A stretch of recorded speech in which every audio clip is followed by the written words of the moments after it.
आज आपण करंजी बनवणार आहे आणि करंजी अशी बनवणार आहे तोंडात टाकताच विरघळणारी कुसकुशीत अशी आज आपण करंजी बनवतोय। आणि करंजी बनवण्यासाठी जे आपल्याला साहित्य लागणार आहे त्याच्यामध्ये आपण 1 वाटी एवढा मैदा घेतलेला आहे। मैदा चाळून घेतला।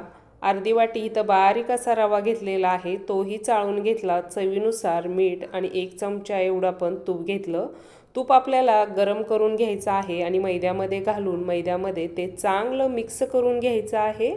मिक्स झाल्यानंतर आता आपल्याला थोडं थोडं पाणी घालून पीठ मळून घ्यायचं आहे करंजीसाठी। आणि करंजीसाठी जे पीठ मळायचं आहे ना ते थोडंसं आपल्याला घट्टच मळून घ्यायचं आहे। असं बघा मी घट्ट पीठ मळून घेतलेलं आहे। थोडंसं पाणी घालून पीठ आता आपल्याला अर्धा तास एवढं भिजवून घ्यायचं आहे। सारण तयार करण्यासाठी कढईमध्ये आपण खसखस भाजून घेतली। त्याच कढईमध्ये थोडंसं तूप घालून आपल्याला सुकामेवा भाजून घ्यायचा आहे। तो भाजताना लो फ्लेमवरती ब्राऊन कलर येईपर्यंत आपण इथं भाजून घेतला। त्याच कढईमध्ये आपल्याला थोडंसं सुकं किसलेलं खोबरंही भाजून घ्यायचं आहे। त्याला कुरकुरीतपणा येईपर्यंत आपण भाजून घेतलं। नंतर त्याच कढईमध्ये 2 चमचे तूप घालून आपल्याला 1 वाटी बारीक असा रवा भाजून घ्यायचा आहे। रवा भाजताना लो फ्लेमवरती 7 ते 8 मिनिट एवढा भाजायचा आहे। रवा थंड झाल्यानंतर त्याच्यामध्ये खसखस, सुकामेवा आणि किसलेलं खोबरं आपण थोडंसं हाताने कुस्करून घेतलेलं आहे। अर्धी वाटी आपण साखर घातली।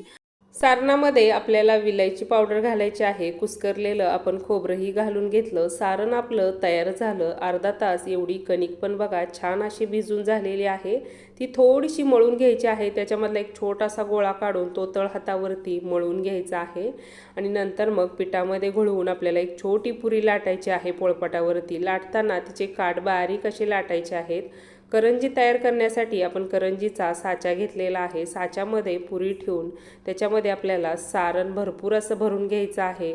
करंजी मध्येच फुटू नये म्हणून आपल्याला दोन्ही बाजूला पाणी लावून घ्यायचं आहे आणि साच्यामध्ये आपल्याला करंजी तयार करून घ्यायची आहे।